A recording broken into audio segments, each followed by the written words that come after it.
वैसे तो आज सत्ता के मेन्यू में कई खबरें हैं।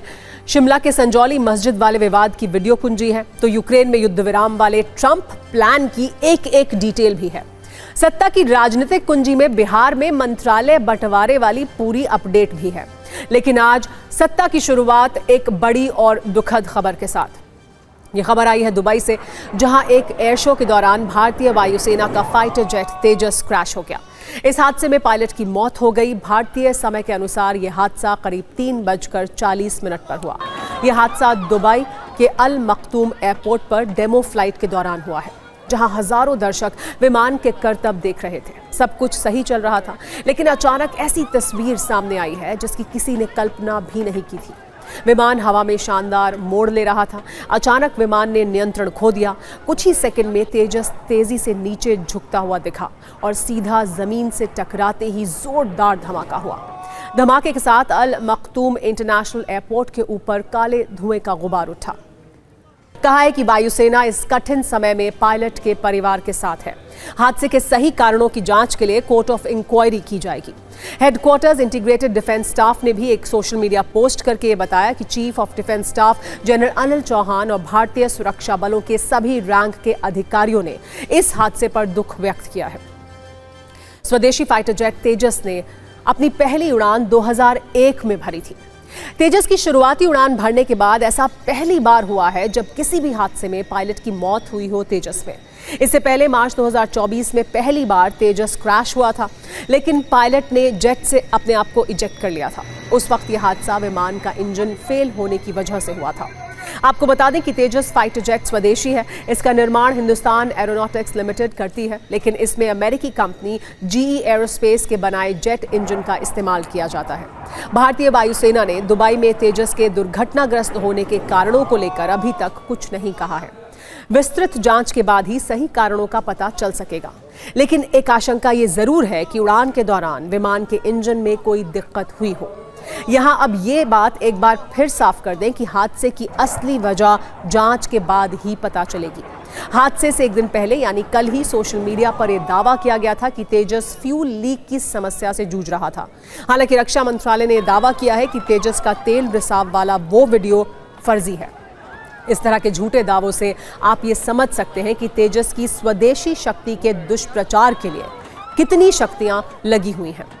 यहां विमान क्रैश के संभावित तकनीकी कारणों पर भी गौर आइए कर लेते हैं, जो हमने एक्सपर्ट से बातचीत के आधार पर तैयार किए हैं। एक्सपर्ट्स के मुताबिक कम ऊंचाई पर हाई रिस्क मैन्यूवर करना एक संभावित कारण हो सकता है इस क्रैश के पीछे। कम ऊंचाई पर आक्रामक मैन्यूवर में रिकवरी स्पेस बहुत कम होती है, जिस कारण कई बार क्रैश हो जाता है। कई बार रोल करते हुए विमान नियंत्रण खो सकता है। इसके अलावा किसी सेंसर में खराबी भी कंट्रोल को खत्म कर सकती है, जिससे ये क्रैश संभव है।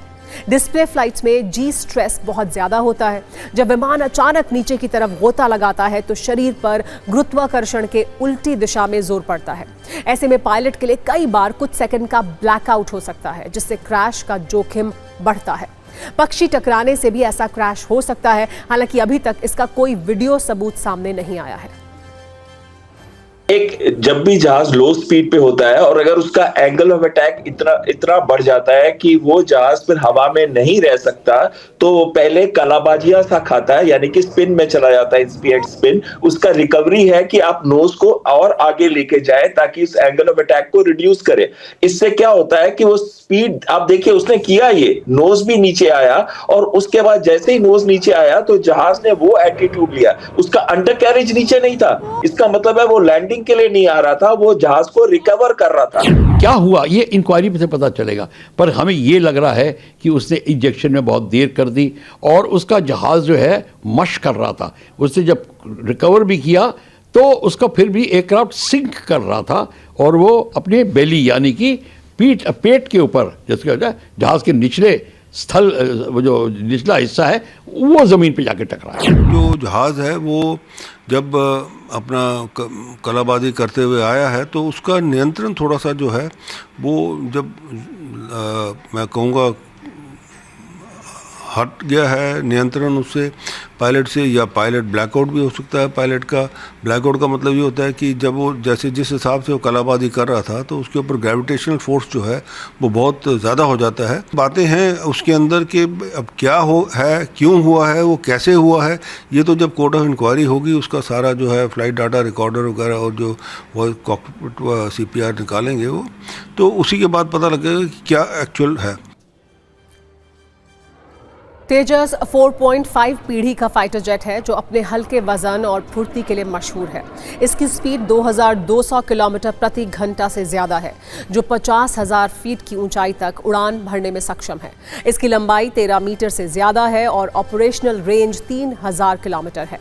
6500 किलो वजन वाला तेजस 3500 किलो तक पेलोड लेकर उड़ सकता है।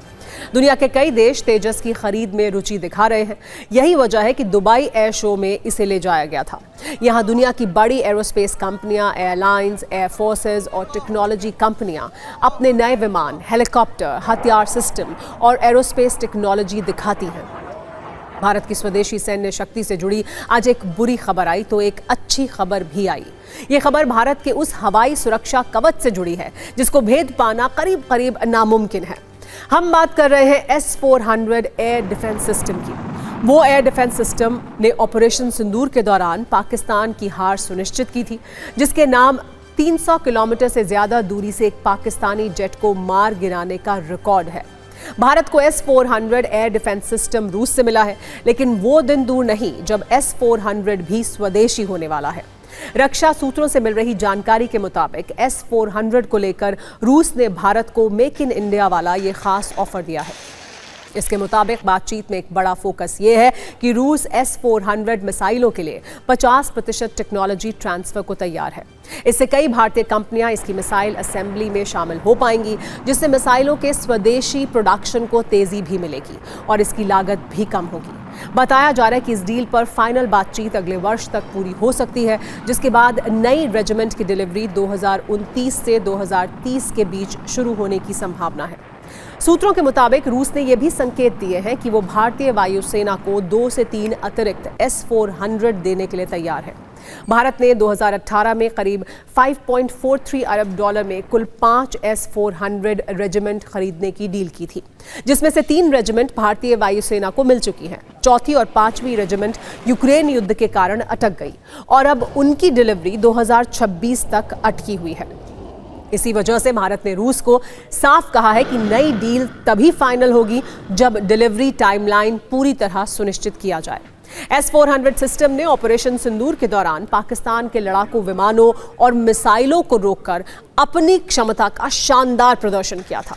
आदमपुर से तैनात S-400 ने 314 किलोमीटर दूर पाकिस्तानी विमान को मार गिराकर एक रिकॉर्ड बनाया था। S-400 डिफेंस सिस्टम 400 किलोमीटर की दूरी तक अपने टारगेट को तबाह कर सकता है। ये डिफेंस सिस्टम एक साथ 36 टारगेट को ट्रैक कर सकता है। S-400 की क्षमता 60 किलोमीटर की ऊंचाई तक टारगेट को तबाह करने की है। दुनिया का कोई भी फाइटर जेट इतनी ऊंचाई पर उड़ान नहीं भरता है। S-400 से निकली मिसाइल की स्पीड 17,000 किलोमीटर प्रति घंटा है, जिससे अंदाजा लगाया जा सकता है कि दुश्मन के पास इससे बचने का कोई वक्त नहीं होता।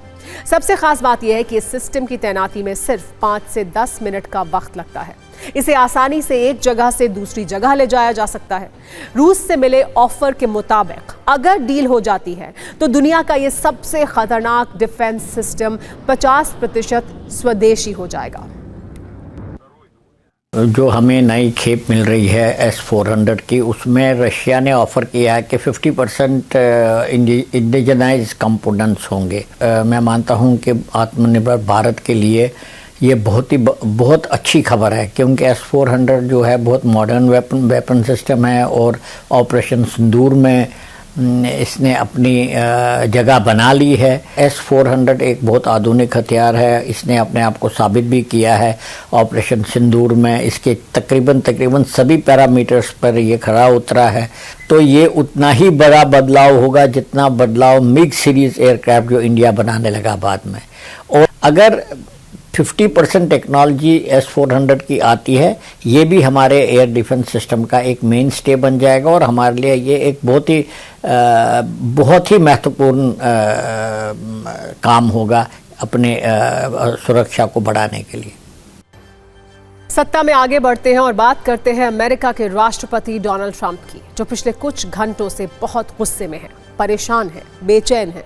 वो किसी भी कीमत पर रूस और यूक्रेन युद्ध को रोकना चाहते हैं, किसी तरह पीस प्लान पर हस्ताक्षर करवाना चाहते हैं, लेकिन ना पुतिन मान रहे हैं और ना ही ज़ेलेंस्की ट्रंप की सुन रहे हैं। ऐसे में गुस्सा स्वाभाविक है। ट्रंप के नए बयान के 3 पॉइंट आप उनके गुस्से को समझने के लिए देख लें। ट्रंप ने धमकी भरे अंदाज में यूक्रेन के राष्ट्रपति ज़ेलेंस्की की तरफ ये इशारा किया है कि 6 दिन में हथियार डाल दो, नहीं तो जेल जाओ। संकेतों में ट्रंप ने यह भी बताया कि युद्ध रोको वरना बर्बाद हो जाओगे। सोचिए, जिस अमेरिका के दम पर पिछले 3 वर्ष से यूक्रेन रूस से युद्ध लड़ रहा है, वहीं के राष्ट्रपति युद्ध रोकने के लिए बर्बाद करने की धमकी दे रहे हैं। ट्रंप ने तो ज़ेलेंस्की को यह भी संदेश दे दिया कि पीस प्लान पर साइन करो, नहीं तो सत्ता से हटा देंगे। दरअसल ट्रंप के हर शब्द में दर्द छिपा है, असफलता छिपी है। पुतिन के सामने कूटनीतिक रूप से सरेंडर होने की पूरी कहानी छिपी है। ऐसा इसलिए कहा जा रहा है क्योंकि ट्रंप पुतिन से कई बार शांति पर बात कर चुके हैं, अलास्का में मिल चुके हैं, ज़ेलेंस्की को समझा भी चुके हैं, व्हाइट हाउस बुलाकर ज़ेलेंस्की की क्लास भी लगा चुके हैं, लेकिन शायद शांति की शिक्षा देने में वो कमजोर पड़ गए। यही वजह है कि इन शब्दों में ट्रंप की तिलमिलाहट अब साफ दिख रही है। इसे आप ट्रंप और ज़ेलेंस्की के अगले डायलॉग और संवाद से समझ सकते हैं, जो बिल्कुल ही फिल्मी है, काल्पनिक है, सच के लेकिन बहुत करीब है। ट्रंप ज़ेलेंस्की से कह रहे हैं कि ध्यान से सुनो, अब जंग रोकनी होगी। ज़ेलेंस्की साफ साफ कह रहे हैं कि 1 इंच भी जमीन नहीं देंगे, चाहे जो भी हो जाए। विशेष बात यही है कि ज़ेलेंस्की भी ट्रंप से पुतिन की भाषा में ही बात कर रहे हैं। मन ही मन ये भी कह रहे हैं कि जाओ पहले उस आदमी का साइन लेकर आओ। ये किसी फिल्मी डायलॉग की तरह आपको हो सकता है लग रहा होगा। कहानी यही है कि ज़ेलेंस्की चाहते हैं कि पुतिन उनकी शर्तों को माने, पुतिन उनकी शर्तों पर साइन करें। लेकिन जो जानकारी अभी सामने आ रही है उसके अनुसार ट्रंप के सामने पुतिन झुकने को तैयार नहीं है, एक भी शर्त मानने को तैयार नहीं है। इसीलिए ज़ेलेंस्की इस तरह का भाव खा रहे हैं। ये बात सत्य है कि ज़ेलेंस्की अमेरिका के हथियार, पैसे के दम पर ही रूस को टक्कर दे रहे थे, लेकिन पिछले कुछ वर्षों में कई पश्चिमी देशों ने इस कूटनीति और रणनीति को बदल दिया है। रूस यूक्रेन युद्ध का समीकरण काफी हद तक बदल चुका है। यही वजह है कि ज़ेलेंस्की ट्रंप की बातों को 100% नहीं मान रहे हैं। दरअसल ट्रंप चाहते हैं कि पुतिन के सामने यूक्रेन 100% सरेंडर कर दे, रूस को अपनी जमीन दे दे और यूक्रेन अपनी सेना कम कर ले। यूक्रेन के तेवर को आप यूएन में यूक्रेन की डेप्यूटी प्रतिनिधि के तेवर से समझ सकते हैं। आपके मन में एक सवाल ये उठ रहा होगा कि आखिर अमेरिका का पीस प्लान क्या है। अमेरिकी सरकार ने सीक्रेट तरीके से रूस और यूक्रेन जंग रुकवाने के लिए पीस प्लान तैयार किया है। इस योजना में 2 मुख्य बातें हैं। पहली ये कि जंग खत्म होने के बाद की स्थिति में यूक्रेन को कुछ शर्तों के साथ एक संप्रभु राष्ट्र के तौर पर सभी अधिकार मिलेंगे। दूसरी बात यह है कि यूरोप, रूस और यूक्रेन को लेकर जो माहौल तनावपूर्ण है उसे पूरी तरह खत्म किया जाएगा। इसके लिए कुछ शर्तें तय की गई हैं। इन्हीं शर्तों को 28 पॉइंट समझौता कहा गया है। खास बात यह है कि इसमें शर्तें पुतिन की हैं, सिर्फ शब्द ट्रंप के हैं। इसको डिकोड करते हैं और समझते हैं कि पूरा मामला क्या है। पीस प्लान के अनुसार डोनेस्क रूस के कब्जे में ही रहेगा, लुहांस्क पर से भी रूस कब्जा नहीं छोड़ेगा, क्रीमिया को रूस के हिस्से के तौर पर मान्यता दी जाएगी, खेरसोन पर जिसका कब्जा है उसका उसे हिस्सा माना जाएगा, ज़ैपोरिज़िया पर भी जिसका कब्जा है उसी का हिस्सा माना जाएगा। आप सोच रहे होंगे इससे ज़ेलेंस्की को क्या मिलेगा। 2 लाभ का झुंझुना दिखाया गया है। पहले ये कि यूक्रेन को विश्वसनीय सुरक्षा गारंटी प्राप्त होगी। दूसरा ये कि यूरोपीय लड़ाकू जेट पोलैंड में तैनात किए जाएंगे। फिर भी यूक्रेन को ये पीस प्लान बिल्कुल ही मंजूर नहीं है। दरअसल रूस और यूक्रेन के बीच जंग रुकवाने के लिए हाल ही में ज़ेलेंस्की तुर्की गए थे।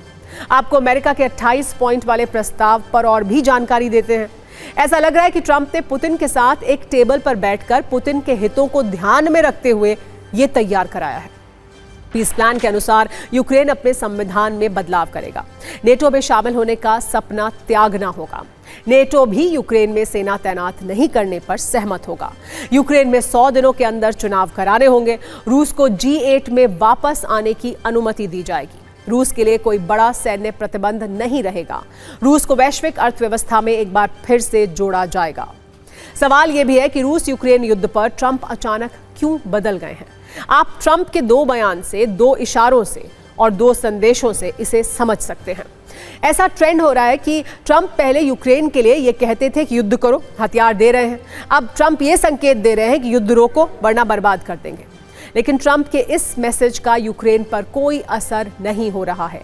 यूक्रेन के राष्ट्रपति ज़ेलेंस्की के तेवर कम नहीं हैं। आप उनके एक बयान से इसे समझिए।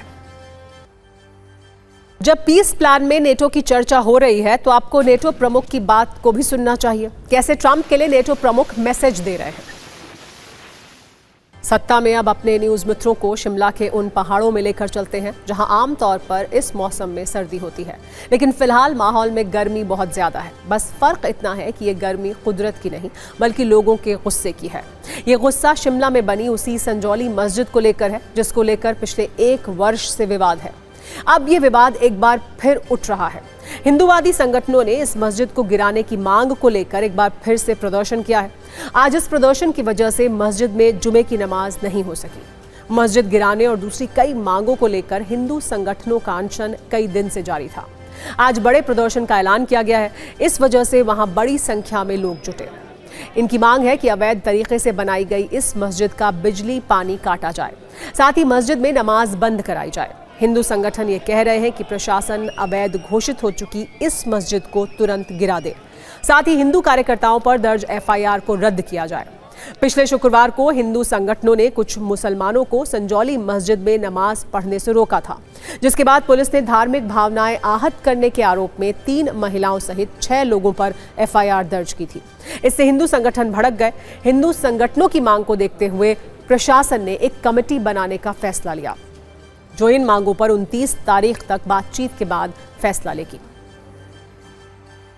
हिमाचल प्रदेश के शिमला के संजौली मस्जिद विवाद को फिलहाल प्रशासन ने टाल दिया है। देखिए, प्रशासन ने हमारी सारी बातों पर सहमति जताई है। कुछ चीज़ों की कानूनी प्रक्रियाओं को पूरा करने के लिए समय लगेगा, उसके लिए प्रशासन ने समय मांगा है। अच्छा, ये अवैध मस्जिद में नमाज पढ़ने को लेकर आप लोगों को ऐतराज था, उस पर क्या फैसला हुआ? देखिए, वो तो प्रशासन ने पहले कल ही रात में तय कर दिया था कि नमाज नहीं पढ़ने दी जाएगी, क्योंकि मामला सेंसिटिव है। हमारा जो हमने आमरण अनशन वापस ले लिया, युग आंदोलन की कॉल थी वो वापस ले ली, परंतु प्रशासन पे दबाव रहे। हमारा क्रमिक अनशन तब तक जारी रहेगा। प्रशासन की तरफ से जो अधिकारी आए थे उन्होंने इन सारे विषयों पे सहमति जताई है और माना है। अनशन ये जारी रहेगा सरकार पर दबाव बनाने के लिए? देखिए, अनशन जो है, हमने आज आमरण अनशन को तोड़ा है, लेकिन क्रमिक अनशन अभी भी जारी रहेगा। आज जुम्मे की नमाज होनी थी, लेकिन प्रशासन की तरफ से जो है नमाज को रोक दिया गया है। आज वहाँ पुलिस का पहरा लगा है। आज किसी भी प्रकार से वहाँ कोई नमाज नहीं हुई है और भविष्य में नहीं होगी। तो आपको लगता है कि इस मस्जिद के खिलाफ कार्रवाई होनी चाहिए? हाँ, बिल्कुल होनी चाहिए। क्यों नहीं होनी चाहिए? कार्रवाई बिल्कुल होनी चाहिए। हम ये जानना चाहते हैं कि जब कोर्ट का फैसला आ गया है तो ऐसी कौन सी सरकार है जो कोर्ट से ऊपर जाकर के निर्णय ले रही है? सर, हम यहाँ पे लगभग 4 दिन से आमरण अनशन पे बैठे हुए थे। आज हमने देखा, जो आज डिसीजन हुआ उसमें एक पॉजिटिव साइन ये हुआ कि हमारे जो भाइयों पर 7 FIRs हुई थी वो सरकार ने वापस ले लिए। मस्जिद के बाहर मौजूद हैं, जो कि इस वक्त बंद दिखाई दे रही है, और यहाँ पर कोई भी मस्जिद की कमेटी का या फिर वक्फ बोर्ड का सदस्य मौजूद नहीं है जो कि बातचीत कर सके। इस मस्जिद को लेकर जो जिला अदालत है उसने अपना एक फैसला दिया है। मस्जिद की बिल्डिंग को अवैध करार दिया गया है और साथ ही 2 महीने का वक्त दिया गया है। काफ़ी पहले से यहाँ पे मुस्लिम कम्युनिटी भी रहती है, हम सारे अच्छे से रहते हैं, कभी कोई इशू नहीं हुआ। बट जब से ये खासकर बाहर के जो मौलाना मौलवी, उन्होंने जब लोकल मुस्लिम्स को वो टेरिफाई कर रहे हैं बेसिकली, जो मुझे लगता है वो ज़बरदस्ती इन पे थोपा जा रहा है उन पे कि आप ऐसा क्यों नहीं करते, वैसा क्यों नहीं करते। एक जो कट्टर सोच है वो इनके अंदर डाली जा रही है। शिमला के संजौली मस्जिद विवाद में आज बड़ा अपडेट ये है कि जो मस्जिद है उसके अंदर कोई भी व्यक्ति नमाज अदा करने के लिए नहीं पहुंचा। हम आपको दिखाना चाहेंगे, जो मस्जिद का प्रांगण है वो इस वक्त बंद है। अंदर जो केयर टेकर और अन्य लोग मौजूद हैं वही अंदर है, जबकि मस्जिद को बंद रखा गया है। शिमला की संजौली मस्जिद को लेकर पिछले वर्ष भी माहौल काफी तनावपूर्ण रहा था। पिछले साल 31 अगस्त को शिमला में 2 गुटों में लड़ाई हुई थी। मारपीट करने वाले एक समुदाय के लोग संजौली मस्जिद में छिप गए। इससे गुस्साए लोगों ने सितंबर में मस्जिद के बाहर प्रदर्शन किया। माहौल तनावपूर्ण हो गया। जांच के बाद निगम आयुक्त ने पूरी मस्जिद को अवैध करार देते हुए ये पूरा ढांचा तोड़ने के आदेश दिए। संजौली मस्जिद कमेटी ने इस आदेश को जिला अदालत में चुनौती दी। जिला अदालत ने मस्जिद कमेटी को याचिका को जो उन्होंने दायर की थी उसे खारिज कर दिया, जिसके बाद से लगातार मस्जिद को गिराने की मांग हो रही है। बिहार में लेकिन आइए अब बात करते हैं क्या हो रहा है। बिहार में नीतीश सरकार के शपथ के 1 दिन बाद मंत्रालय का बंटवारा हो गया। नए मंत्रिमंडल में बड़ा बदलाव देखने के लिए मिला है। ऐसा पहली बार हुआ है कि गृह मंत्रालय नीतीश कुमार के पास नहीं है। पहली बार नीतीश कुमार ने गृह विभाग अपने पास नहीं रखा है। ये विभाग अब बीजेपी के हिस्से में चला गया है। 2005 में नीतीश कुमार के सीएम बनने के बाद ये पहली बार है कि गृह मंत्रालय उनके पास नहीं है। बीजेपी नेता और डिप्टी सीएम सम्राट चौधरी बिहार के नए गृह मंत्री बने हैं। दूसरे डिप्टी सीएम विजय सिन्हा को भूमि एवं राजस्व विभाग के साथ खान एवं भूतत्व विभाग दिया गया है। मंगल पांडे को स्वास्थ्य विभाग और विधि विभाग मिला है। दिलीप जायसवाल उद्योग मंत्री बनाए गए हैं। नितिन नवीन को पथ निर्माण विभाग के साथ साथ नगर विकास एवं आवास विभाग की जिम्मेदारी सौंपी गई है। रामकृपाल यादव कृषि मंत्री बनाए गए हैं। संजय टाइगर को श्रम संसाधन विभाग का मंत्री बनाया गया है। पहली बार मंत्री बनी नेशनल शूटर श्रेयसी सिंह को खेल विभाग दिया गया है। कल नीतीश कुमार और उनके मंत्रिमंडल की शपथ हुई थी और आज मंत्रालय बंट गए। इस बार वित्त मंत्रालय विजेंद्र यादव के पास है। LJPR के हिस्से में गन्ना उद्योग विभाग और लोक स्वास्थ्य अभियंत्रण विभाग आया है। हम के हिस्से में लघु जल संसाधन विभाग मिला है, यानी संतोष सुमन का विभाग नहीं बदला गया है। उपेंद्र कुशवाहा के बेटे दीपक प्रकाश पंचायती राज विभाग के मंत्री होंगे। कुल मिलाकर इस मंत्रिमंडल को देखकर यह कहा जा सकता है कि बीजेपी ने अपना मुख्यमंत्री भले ही नहीं बनवाया हो, लेकिन वो मंत्रालय के बंटवारे में अपनी बातों को मनवाने में कामयाब रहे हैं। शपथ से पहले ऐसी खबरें आई थी कि गृह मंत्रालय को लेकर दोनों दलों में मतभेद है। आज के बंटवारे के बाद ये दिख रहा है कि बीजेपी यहां भारी पड़ी है। वैसे बीजेपी ने इसके बदले जेडीयू को वित्त मंत्रालय दे दिया है। चलिए अब राजनीतिक क्लेश को भारत के पूर्वी राज्य पश्चिम बंगाल से पश्चिमी राज्य महाराष्ट्र ले चलते हैं, जो दो दोस्तों के बीच दरार की खबरें लीक होने की वजह से सुर्खियों में है। महाराष्ट्र का नया मामला बीजेपी और एनसीपी अजित गुट में मतभेद को लेकर है। इसे आप राजनीतिक दरार भी कह सकते हैं और इस दरार की वजह है एनसीपी नेता नवाब मलिक। दरअसल मामला यह है कि महाराष्ट्र में बीएमसी समेत कई जगह पर लोकल बॉडी के चुनाव होने वाले हैं। एनडीए यानी महाराष्ट्र में महायुति ने यह चुनाव साथ मिलकर लड़ने का फैसला लिया है। उसके सारे सहयोगी इसकी तैयारी भी कर रहे हैं। ऐसे में एनसीपी ने लोकल बॉडी के चुनाव के प्रबंधन की जिम्मेदारी अपने बड़े नेता नवाब मलिक को दे दी। ये बात बीजेपी को पसंद नहीं आई और उसने साफ कर दिया कि अगर नवाब मलिक एनसीपी के चुनाव अभियान की अगुवाई करेंगे तो वो एनसीपी के साथ मिलकर चुनाव नहीं लड़ेगी। बीजेपी ऐसा क्यों कह रही है और आगे क्या होगा, ये समझने से पहले बीजेपी नेता आशीष शेलार का बयान सुनिए, जिसमें वो एनसीपी से दूरी बनाने का ऐलान कर रहे हैं। आमची भूमिका पहिली तीच होती, आजही तीच आहे, उद्याही तीच राहील। विधानसभा निवडणुकांच्या वेळेला पण आम्ही ही भूमिका घेतली होती की नवाब मलिक हे आमचे समर्थनीय उमेदवार असू शकत नाहीत।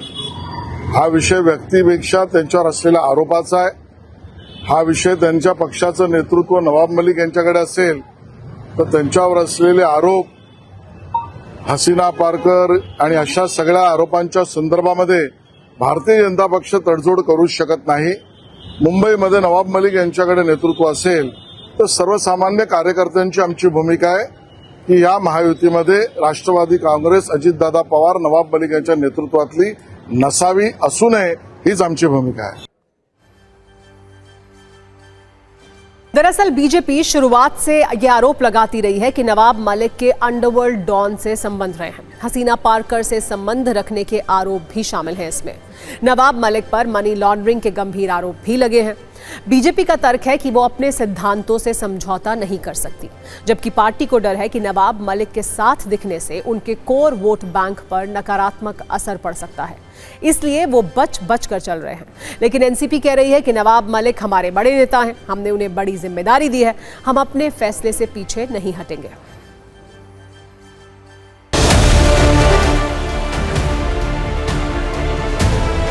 नवाब मलिक के ऊपर गंभीर इस प्रकार के आरोप है। हम नवाब मलिक के साथ कोई भी प्लेटफॉर्म शेयर नहीं करेंगे और नवाब मलिक के साथ में किसी भी युति में भारतीय जनता पार्टी का कोई भी सहभाग नहीं होगा। नवाब मलिक जी राष्ट्रवादी कांग्रेस पार्टी के वरिष्ठ नेता है। पार्टी ने उन्हें मुंबई की जिम्मेदारी दी है और नवाब भाई पे केवल आरोप लगे हैं। कल भारतीय जनता पार्टी के मंत्री और वरिष्ठ नेता आशीष शेलार जी ने जो वक्तव्य किया, उस बारे में कोई भी चर्चा महायुति के समन्वय समिति में नहीं हुई है। मुंबई महानगर पालिका में महायुति होनी चाहिए, इस प्रकार की मंशा महायुति के तीनों नेता मुख्यमंत्री देवेंद्र फडणवीस जी, उप मुख्यमंत्री माननीय अजीत दादा पवार जी और उप मुख्यमंत्री माननीय एकनाथराव जी शिंदे साहब, ये तीनों नेताओं की मंशा है की मुंबई महानगरपालिका में महायुती होनी चाहिए। नवाबबाईंनी काही केलं नाही, त्यांच्यावर खोटे नाटे आरोप झाले हे ते पहिल्या दिवसापासून सांगतात आणि त्यानंतर ज्या पद्धतीने आज तर त्यांचे मित्रपक्ष आहेत ना, ते मित्रपक्ष असताना मित्रपक्षावर तुम्हाला मित्रपक्ष म्हणून ते चालतात। जेव्हा पक्ष फोडले तेव्हा नवाबबाई यांना आमदार म्हणून चालले आणि आज जेव्हा संघटना मित्रपक्षाची संघटना वाढतीये तेव्हा नवाबबाईंवर हे आरोप करणं हे काही नैतिकता राहिली आहे का नाही? विधानसभा लोकसभा में नवाब मलिक चले तभी चले, अभी नहीं चले। इसका मतलब है आशीष शेलार जैसा चाहिए यूज करो, बाद में फेंक दो, ये उनकी नीति है। वैसे महाराष्ट्र की राजनीति में नवाब मलिक और भारतीय जनता पार्टी के बीच विवादों की हिस्ट्री काफी पुरानी है। बीजेपी लंबे समय से नवाब मलिक पर दाऊद इब्राहिम गैंग से संबंध और जमीन घोटाले जैसे गंभीर आरोप लगाती रही है। 2014 के बाद ये हमले और ज्यादा तेज हुए और जब उद्धव ठाकरे की सरकार महाराष्ट्र में थी उसी दौरान 23 फरवरी 2022 को ईडी ने नवाब मलिक को गिरफ्तार किया था। 2022 में ही एक प्रेस कॉन्फ्रेंस के दौरान नवाब मलिक ने देवेंद्र फडणवीस के परिवार पर टिप्पणी की थी। तब फडणवीस ने कहा था कि वो नवाब के डी कंपनी से कनेक्शन का पर्दाफाश करेंगे। महाराष्ट्र के राजनीतिक सर्कल में इस बात की काफी चर्चा है कि नवाब के अंडरवर्ल्ड से रिश्तों के धागे खोलने के पीछे फडणवीस का बड़ा रोल है और उसी मामले में नवाब मलिक अभी फंसे हुए हैं। हालांकि राजनीति में निजी रंजिश से ज्यादा राजनीतिक नफा नुकसान देखा जाता है। मौजूदा मामला बीएमसी से जुड़ा है। मुंबई नगर निगम में 227 सीटें हैं, जिनमें करीब 40 सीटों पर जीत और हार का फैसला मुस्लिम समुदाय पर निर्भर है। अजीत पवार के पास नवाब मलिक से बड़ा मुस्लिम चेहरा नहीं है। अजीत पवार इस नवाब मलिक के जरिए 40 सीटों पर मजबूत लड़ाई लड़ना चाहते हैं, जिससे उनकी पार्टी मुंबई में अपना आधार मजबूत कर पाए। फिलहाल मुंबई में बीजेपी और शिवसेना शिंदे का असर है। एनसीपी से पहले शिवसेना शिंदे के साथ भी बीजेपी टकरा चुकी है। दरअसल शिवसेना शिंदे गुट के कई नेता हाल के दिनों में बीजेपी में शामिल हुए हैं। इससे शिवसेना शिंदे के मंत्री नाराज हो गए और वो कैबिनेट की बैठक में शामिल नहीं हुए। सिर्फ एकनाथ शिंदे ही शामिल हुए। शिवसेना की नाराजगी को दूर करने के लिए बीजेपी ने भरोसा दिया कि अब वो शिवसेना के किसी भी नेता और कार्यकर्ता को अपनी पार्टी में शामिल नहीं करेगी। हूटर बज चुका है, यानी सत्ता में आज का वक्त खत्म हो गया है। कल शाम 7 बजे आपसे एक बार फिर मुलाकात होगी। तब तक सभी न्यूज़ मित्रों से मेरी गुजारिश है कि वो सत्ता की न्यूज़ रील्स को ज़्यादा से ज़्यादा शेयर करें